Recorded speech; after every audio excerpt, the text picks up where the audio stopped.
Welcome back to Sunday Vibes 1 and all. This is the show where we sit in a pub and answer your questions. It's Chris and it's Patrick here today, and the first question was sent in by the Matrix of Water, who says, what is the most heartbreaking moment you've endured during an international competition, Hamster? Good question. On topic. Yes, World Cup time. Well done. Well, there's a lot to pick from as an England fan, isn't there? Because the last 15, 20 years have been hideous. Mine stretches back to Euro 2004, the last time we had a team, I believe, capable of winning a tournament. It looked a little bit something like this. James in goal, stick with me. And then we have Neville, Campbell, Terry, Cole. Scholes on the left, mistake. Lampard, Gerrard, Becks on the right. Rooney and Owen up top. That's filth. That is a staggering XI. A team you'd Very expect to win the Premier League, Patrick Van Straaten. It's a wonder we didn't get to a semi with that. And now, you know, Danny Welbeck's in the final 23. Let me take it through the game. Owen opened the scoring with a poacher's finish. He's in decline at this point, but still got a bit of gas in the tank. Not sure if it's at Newcastle or not just yet. It might be the summer before he joins Newcastle? Yeah, he might have still been at Real. What was he called at Real? Le Killer. Terrible. Is that even... Le B in Spanish, so I mean Le B in French, so probably not. Yeah, he opened the score. Didn't he? Then Rooney got injured after 27 minutes, did his metatarsal, and he'd taken the tournament by storm at that point. Unbelievable. Dragging the England team by the scruff of their neck. This one where he got 4 goals. Yeah, was definitely our MVP at that point. But Postiga equalises in the 86th minute. John Terry left him.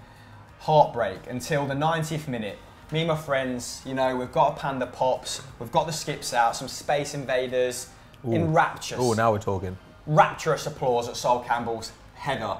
He's used John Terry's applause? Yeah. we were very, very civilised. That's great. But yeah, and he gets disallowed because he's using, well, he was using John Terry's leverage, so it should have stood, but the goalkeeper thought that Sol Campbell, who I think hit the crossbar as well in this game, he was an aerial threat throughout, was impeding, you know, one of the Portuguese defenders. He wasn't, it should have stood, we should have gone through to the semi, but instead, it goes to extra time. Rui Costa scores an absolute pingzilla from the edge of the box, and in very un-England-like fashion, the sort of tide starts to turn because Portugal had thoroughly deserved it up until that point. They were peppering James in goal, a few very questionable saves in there.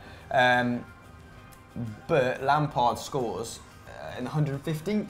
So a lot of drama, we're back in it, momentum's with England. It's a great touch by Lampard in the box as well. Go and watch that goal, a little touch, turn and finishes from John Terry lay down. And then, yeah, it goes to penalties, doesn't it? And we all know what happens. Classic. Rui Costa actually missed his penalty, and England were actually up at one point. Who else missed England? Despite David Beckham's first miss.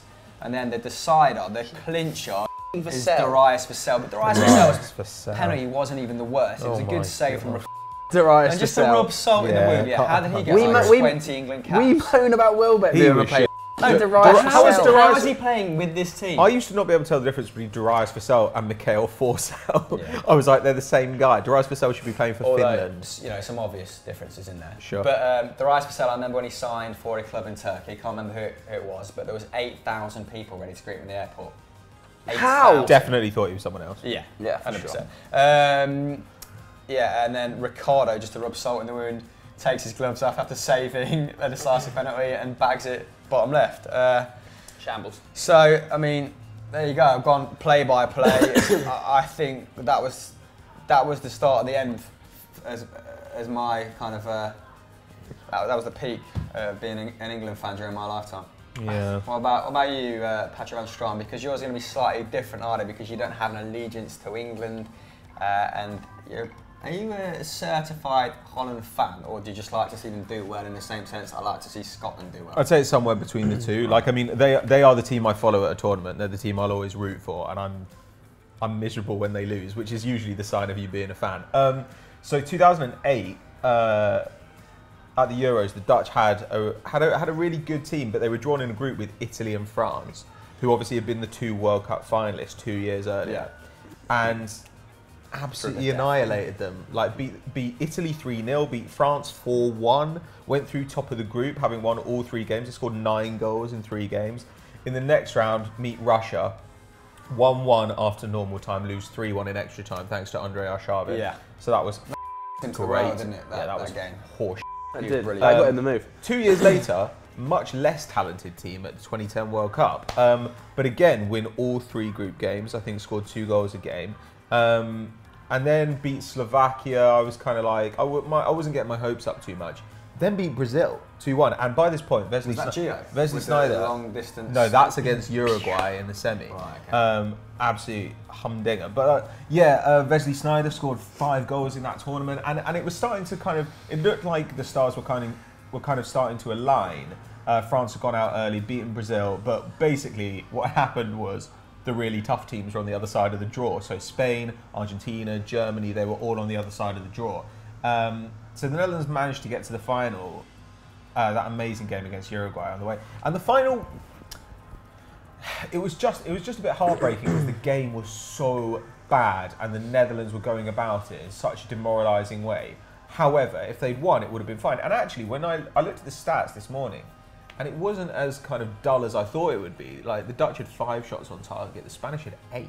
There were like 35 shots in the game overall. Like, I mean, there were efforts going in, but it did just seem like... Robin had a great chance in that game. Yeah. Seems to remember Robin bursting through, I think, one on one. And puts it wide. Yeah. Clips it over him and puts it wide. But it's, I was in Zanzi for that final. But it just could have been... Is that where you got sparked out? Memory. One of the times. Yeah, so I don't know. I could just sense it coming the whole time. I was miserable, even though I was with my friends. I had an argument with a girlfriend.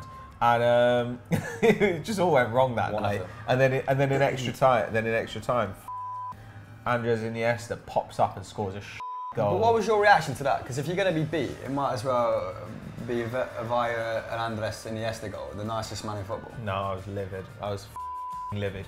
I was just like, why couldn't Nigel de Jong kick him in the chest? Because didn't you have who was the player he had? Danny Hardke.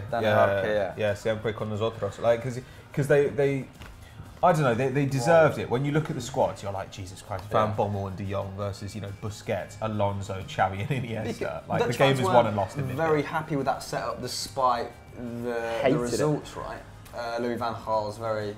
No, I think that was Van Marwijk, that one. Van Marwijk, sorry. And then it was Van Gaal at the next one. Yeah, people felt like it was un-Dutch. However, if they won the World Cup, I don't think anyone would have been complaining. But the Netherlands have not won a trophy in my lifetime. The one international trophy they won came the year before I was born. And it just finally seemed like it was going to happen, admittedly with the least talented squad I'd ever seen in a Dutch shirt at that point. But it was just, I don't know, at one point it seemed like it was destined, and then Andrés Iniesta popped up. Yeah. Mine, I'll keep mine short then, because we've obviously had 2 very strong answers. Mine has to be the Frank Lampard goal that never was against the Germans. I think we probably would have. That even annoyed me. I think we probably would have gone on to lose the game anyway. But it was just the. Do you know what I hate most about that? Is Manuel Neuer. Manuel Neuer, I could have killed him on that night, genuinely. You know how he palms it out as if he knows it hasn't gone in. Roy Carroll. Carroll was, oh my God, I was absolutely spitting. People, he was in Riley's bar and next to people, glasses about, it was absolutely Do you know, mayhem. my overriding memory of that game is just Matthew Upson disappearing into the ether as he tried to chase Mesut Ozil, who's absolutely gassed it. But didn't Upson score our first goal? Was it that? Upson scored a header, didn't he? Yeah, I think Upson scores the header. Ozil absolutely killed Gareth Barry in that game. Gareth Barry goes tearing across the pitch like the juggernaut, gets hurdled. It might have been Gareth Barry. It was Gareth Barry whose career was literally Ozil goes over him like a gazelle. But it was unbelievable. That was because I think England had scored about 4 or 5 minutes previously through a Matthew Upson header, and then that happened. Everybody thought that's a goal. We're fucking right back in this 2-2. And I just remember, just so demoralising, when that didn't get counted. I think any football fan is irritated when you feel like justice hasn't been done. So like badly. Just watching that as a neutral, I remember being like, could have cried off because it just wasn't right. Genuinely could have cried at that. That was a really disappointing. I think that was the last kind of tournament as well where England's so-called golden generation had even a semblance of chance. I think since that was like the tipping point before they were all past it. I mean, expectations were low, weren't they? They were low. It's disappointing though still, wasn't it? Because I think we had Germany on the ropes for a 15-minute spell, and then Neuer turns up and scoops it out like Bob the Builder. Yeah, it was a chance to prolific scooper, is it? It was a chance to deal with like quite a lot of England's demons, right? Because you had Germany. If you'd gone through, you would have played Argentina. Yeah. Like it was a tough run to the final, but it. I don't know. Never going to win anyway, way, so get over it. But that was our most disappointing moments. What was yours? Let us know. That's killed the mood. We do care, honestly. Has killed the mood, though. The next question was sent in by Tasting Notes, and he says, you have £25 million to spend on a diamond in the rough. Who do you go for? Love it in the rough. Ooh, you're looking at me. Lucas Herrera from Sampdoria. Yes. You've been tweeting about him a lot recently. What's going on with Lucas Herrera? Love him. Well, it's because it's not just a guy I've like fixated on as like the solution to all our woes. Like, it does seem like the stars have aligned for a club like Arsenal to pick him up this summer. He's 22 years old. I know nothing about him, so tell me about him. 22 years old, Uruguayan midfielder, plays for Sampdoria. Basically plays as a 6, but can also get forward a bit as well. Really good dribbler, extremely press resistant, exceptional passer, completes the second most passes on that Sampdoria team, who are a possession side. And huge defensive output. I think it's like 4.8 tackles and interceptions so he's a per 90 proper minutes. DM? Or is he a Kante DM? In more of a Kante type, where he's going to drift around. He's got that turn of pace, and he can certainly manoeuvre up the field like Kante. Yeah, the good thing about him is he could play in place of Xhaka or alongside him and provide the legs that Xhaka doesn't have. And what would you do? Play him alongside him or instead of him? It depends who else we got. If we didn't get anyone else, I'd probably play a 3-man midfield. But ideally, you'd sell Xhaka and play Herrera instead. Okay. But he's huge defensive output, which is something we've lacked in midfield for a while.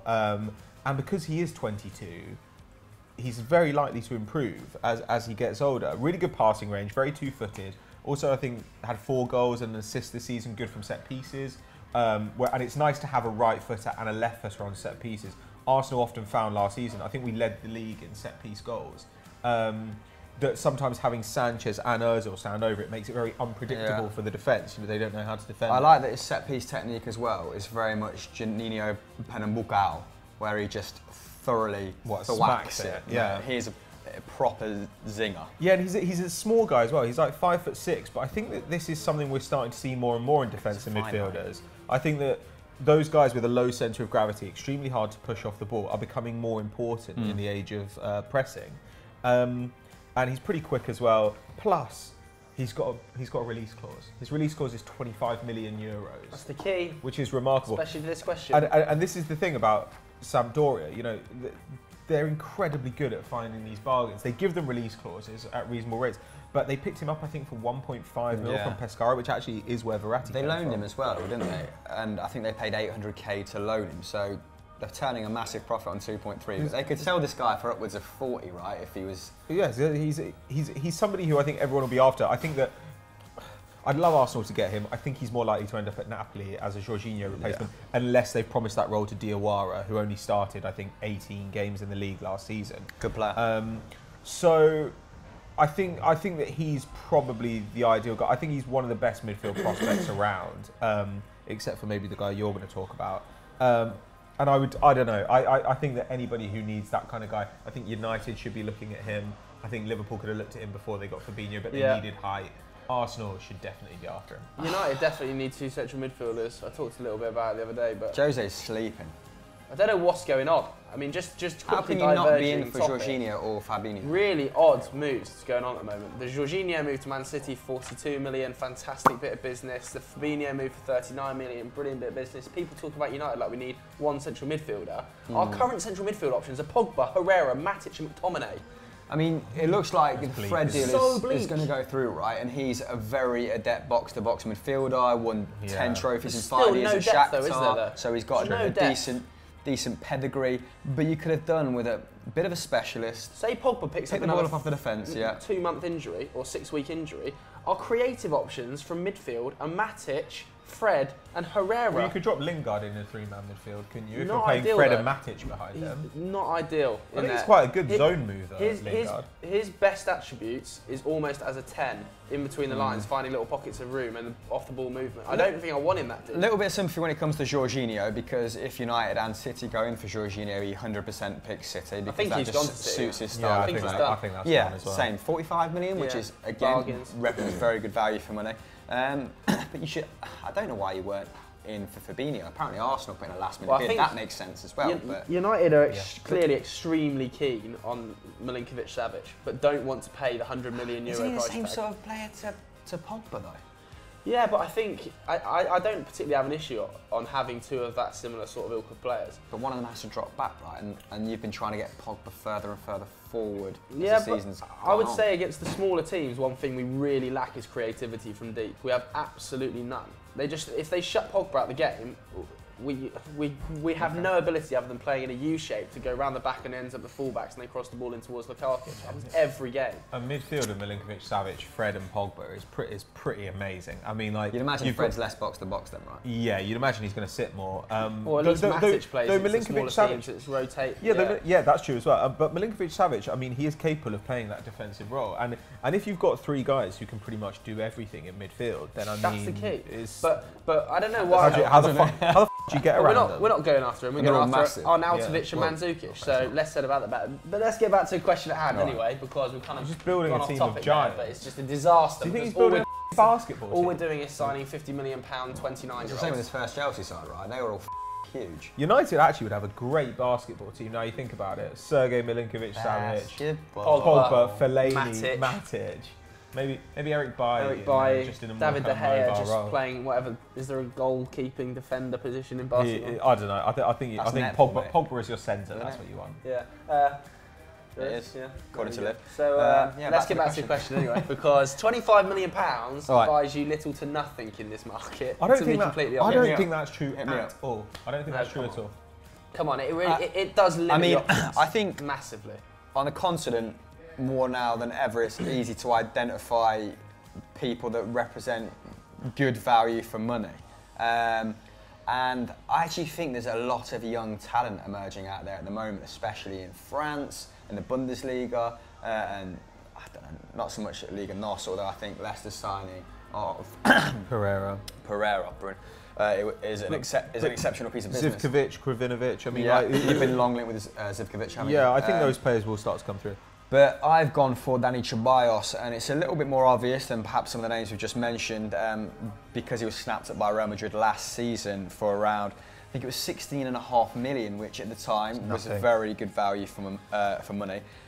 But he might be looking to leave because, I mean, he only made 7 starts this term. 3 of them came in the Copa del Rey. And despite another 8 substitute appearances in that time, he only notched up 400 minutes of action, which is really poor for a player of his calibre. And it's not like he's 17, 18. The guy's 22 this year.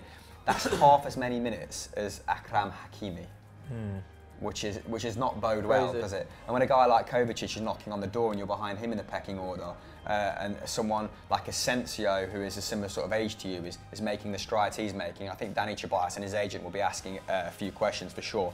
There's only one player who got less minutes than him in the Real Madrid team last season, and that was Mayoral, who still scored 3 goals in that time. That is excluding Lucas Zidane, who was the 24th member of that squad, but I think he's a goalkeeper.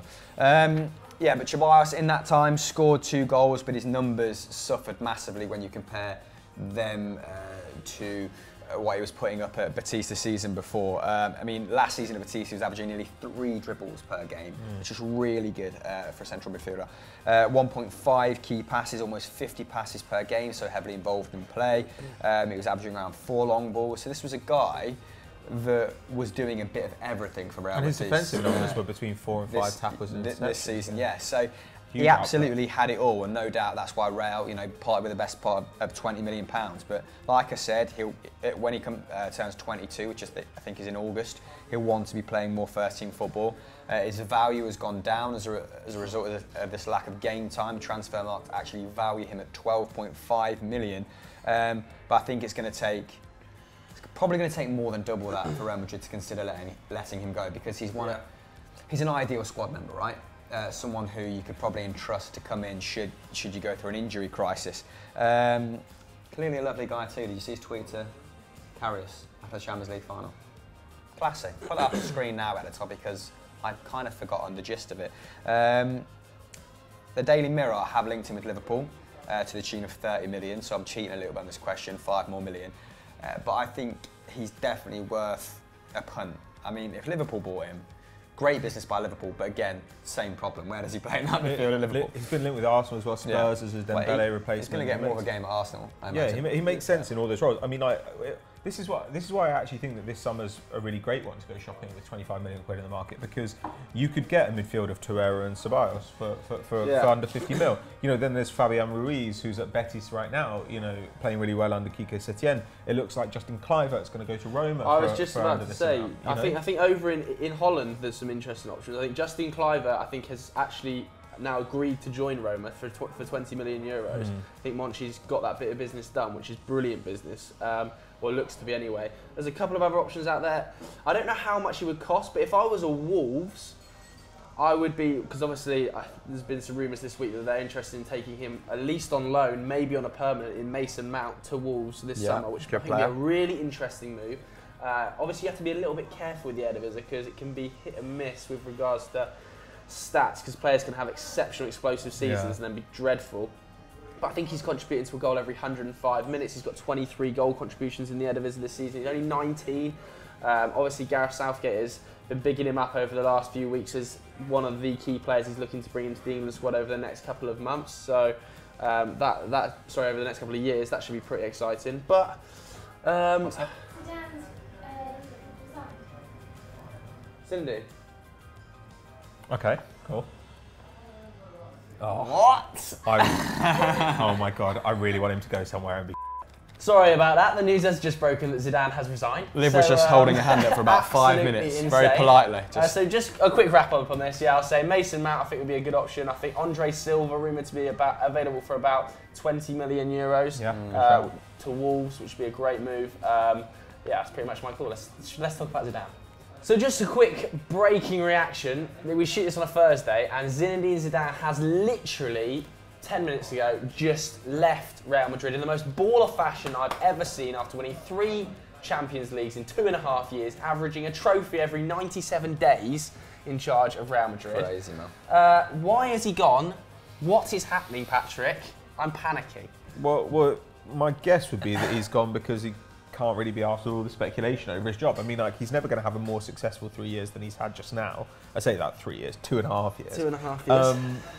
And the constant questions about whether he's going to keep his job must be a little bit wearing, especially for a guy who's devoted so much of his life to that club.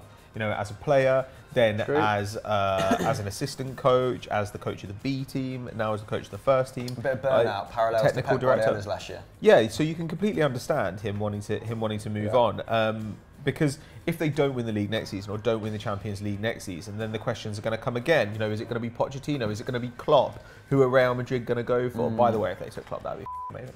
But I don't know. I just think that you want to leave before you see yourself become the villain. And there's going to be a seismic turnover in that squad, right? Yes. You've got people who are 30 plus in the form of Benzema, Marcelo, Cristiano Ronaldo, Ramos, Gareth Modric. Bale. Will he stay or go? He's just about to turn 29. Yeah.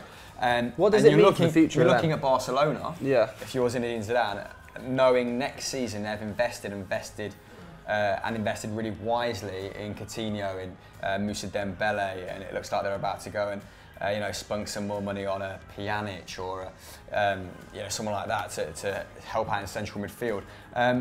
So yeah, there's a big job to be done this summer at Real Madrid, and if your heart's not quite in it, then whose is? Because I'm sorry, I'm just imagining Arsene Wenger in that Real Madrid. He is the current favourite. At the so time of recording, he's the current favourite. you were just checking your timeline 2 minutes ago, weren't you? AS in Spain saying that he's the favourite. He deserves it. What's your thoughts, Patrick, on Wenger going to Madrid? A run at a league title with a competent squad. I'd say that Wenger's that a lot of Wenger's weaknesses as a manager would probably be covered by the sheer quality of that squad. So if one of the problems you have is structuring a defence, then having a back line who are all incredibly good readers of the game and exceptionally fast will kind of deal with that. Like there are times this season where, you know, if you put Ramos instead of Mustafi, then like he probably would have dealt with the situation because he's just not a bonehead.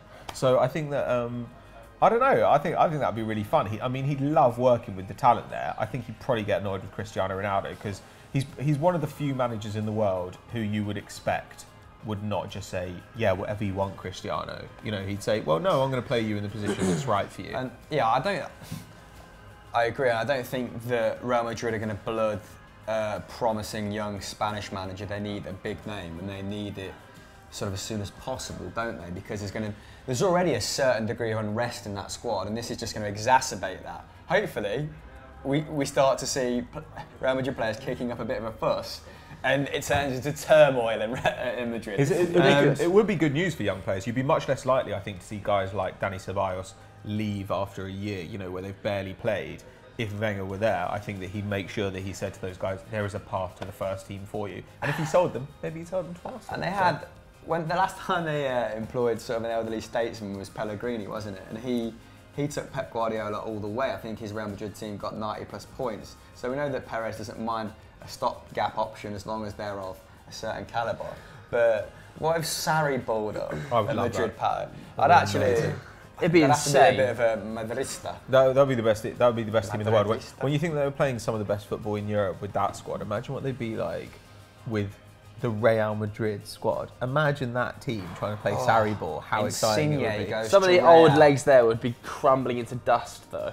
Nah, they'd be all right. Come on. No, Benzema can be Callejon. You've got just bring in Insigne, and he can play wide left, and Ronaldo can be Dries Mertens, the false nine. Zidane has said the team needs to continue winning, and therefore it needs a change.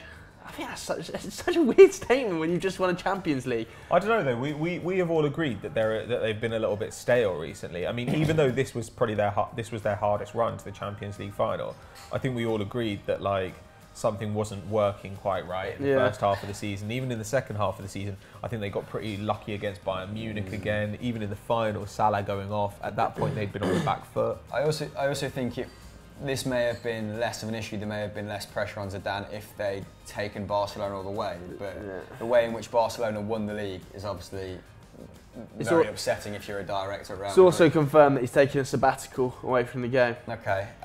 Which is probably wise. Weirdly enough, could you see a top club going in for him in a year? Now or in a year? Available? In a year. Where do you think his next job's going to be? You know where it's going to be. United, mate. Mourinho's going to fall apart. And it's his third season. Mourinho. Who's the most Galactico manager we can get in? Edward was going. He's going, Zidane, how much do you want? Guaranteed. I would love him. Either that, or if Max Allegri leaves his job next year, having not left this year, I could see him go to Juventus. Max a much better manager. I could see him go to Juventus though. But yeah, maybe Italy, because he's got a bit of an affinity with Venice. That's a good shout. I could see him at Juventus. I couldn't see him anywhere else. Yeah, Bordeaux. Bayern Munich. Oh, the French national team, I suppose. If Deschamps would. God, I hope he doesn't go into the international setup already though.